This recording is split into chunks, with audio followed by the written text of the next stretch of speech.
এই রমজানে তুমি কি কি পরিবর্তন হবে জেনে নাও। তুমি সকালে ঘুম ভাঙলে মনে করো আজও একই রুটিন, একই ক্লান্তি, একই চাপ।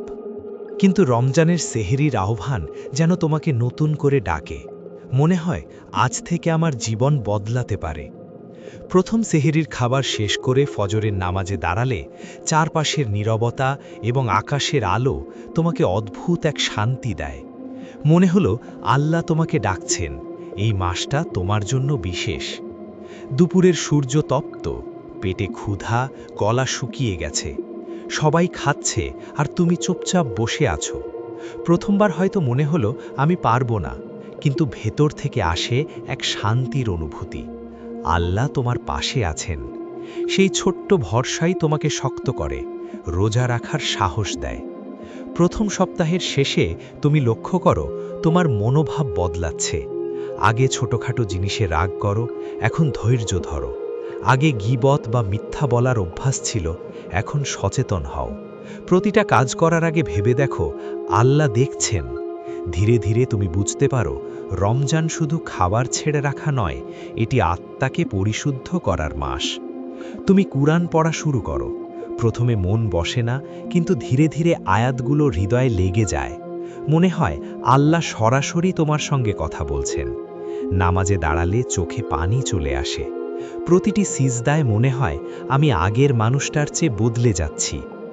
দ্বিতীয় সপ্তাহে তুমি অনুভব করো রোজা শুধু ক্ষুধা বা তৃষ্ণা নয়, এটা তোমাকে শৃঙ্খলিত করছে, ধৈর্য শিখাচ্ছে, মনকে শক্ত করছে। তুমি আগের চেয়ে কম আতঙ্কিত, কম উত্তেজিত, ছোট ছোট বিষয়েও শান্ত থাকো। বুঝতে পারো এই নিয়তবদ্ধতা জীবনের প্রতিটি ক্ষেত্রে পরিবর্তন আনছে।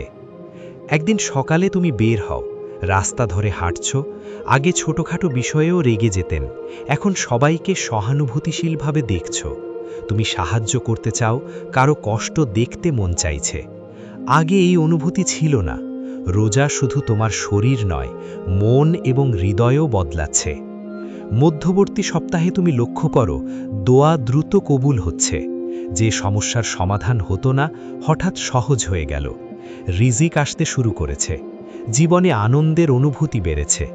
বুঝতে পারো রোজার ফজিলত শুধু ক্ষুধা নয়, বরকতও আসে আল্লাহর পক্ষ থেকে। তারাবির নামাজে দাঁড়িয়ে কুরআন শুনতে শুনতে চোখে পানি আসে। তুমি নিজের পুরনো ভুলগুলো মনে করো, কাঁদতে থাকো। সেই কান্নার মধ্যেও অদ্ভুত শান্তি। মনে হয় আল্লাহ তোমার গুনাহ দেখছেন, মাফ করছেন। এটি হলো রোজার আসল রহস্য, আত্মার পরিশুদ্ধি। রাতের সময় তাহাজ্জুদে দাঁড়িয়ে দোয়া করো, আল্লাহ আমাকে সঠিক পথে রাখো। চারপাশে নীরবতা, শুধু আল্লাহর সঙ্গে মুহূর্ত। মনে হয় এটাই জীবনের আসল শান্তি। তোমার ঈমান আরও শক্তিশালী হচ্ছে। শেষ দশকের প্রথম দিন, তুমি এতদিন ধরে রোজা রাখছ, কিন্তু এখনও আরও শক্তি অনুভব করো। ক্ষুধা ও ক্লান্তি কম মনে হচ্ছে। তুমি বুঝছ রোজার শিক্ষা হলো ধৈর্য, নিয়ন্ত্রণ, আত্মসংযম। জীবনের প্রতিটি চ্যালেঞ্জে ধৈর্য ধরে চলা শেখানো হচ্ছে। একদিন হঠাৎ দেখো তোমার পরিবারের সাথে সম্পর্ক সুন্দর হচ্ছে।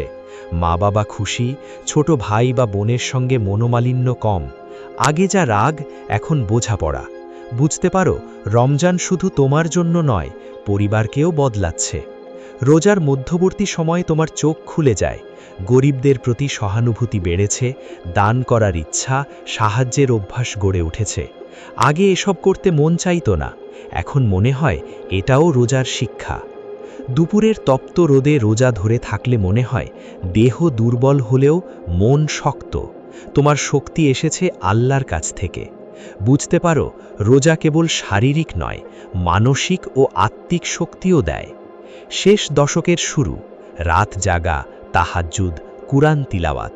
তুমি চোখে পানি নিয়ে দোয়া করছো। মনে হলো আল্লাহ সরাসরি তোমার কাছে। এই অভিজ্ঞতা তোমাকে আল্লাহর দিকে টেনে নিয়ে যায়।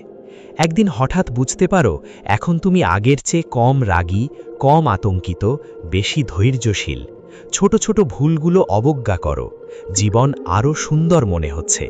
রোজা শুধু ক্ষুধা নয়, চরিত্রও বদলে দিয়েছে। তারাবি ও নামাজে দাঁড়িয়ে তোমার হৃদয় খোলা। আগের ভয়, উদাসীনতা এখন নেই। মনে হয় রমজান কেবল খাদ্য নয়, আল্লাহর সঙ্গে সম্পর্ক তৈরি করার মাস। তুমি বুঝছ পরিবর্তন সম্পূর্ণ আল্লাহর অনুগ্রহে। শেষ 5 দিন, এই সময়ে লাইলাতুল কদরের রাত খুঁজছ। মনে হচ্ছে এই এক রাতই তোমার জীবনের সবচেয়ে বড় প্রাপ্তি। দোয়া, কুরআন, নামাজ সব মিলিয়ে মনে হচ্ছে আল্লাহ তোমার সমস্ত ভুল দেখেছেন এবং মাফ করেছেন। তোমার মনে হয় রোজা রেখে শুধু ক্ষুধা সহ্য করা হয়নি, বরং নিজের অজান্তেই তুমি নতুন হয়ে গেছ। ধৈর্য, সহানুভূতি, আত্মসংযম, ধ্যান সব কিছু বেড়েছে। মনে হলো জীবন বদলে গেছে। শেষ রাত, ঈদের চাঁদ দেখা যাচ্ছে। তুমি খুশি, চোখে পানি। রোজা শেষ হয়ে যাচ্ছে, কিন্তু তুমি বুঝছ পরিবর্তন স্থায়ী। এখন থেকে জীবন আরও আল্লাভীরু, ধৈর্যশীল, সুন্দর। 30তম রোজা, তুমি নিজের ভেতর শান্তি, ধৈর্য, আল্লাহ ভীতি অনুভব করছো। মনে হলো রোজা শেষ নয়, পরিবর্তন শুরু হয়েছে। তুমি নিজেকে বলো, নামাজ, কুরআন, দোয়া সব ছাড়ব না, আল্লাহর পথে চলব, কারণ এই 30 রোজা সত্যিই জীবনের মোড় ঘুরিয়ে দিতে পারে। এই রমজান শেষ হলে তুমি আগের চেয়ে সম্পূর্ণ অন্য মানুষ। মনে রেখো, রোজা শুধু ক্ষুধা নয়, আত্মার পরিশুদ্ধি, জীবনের সঠিক পথের শুরু।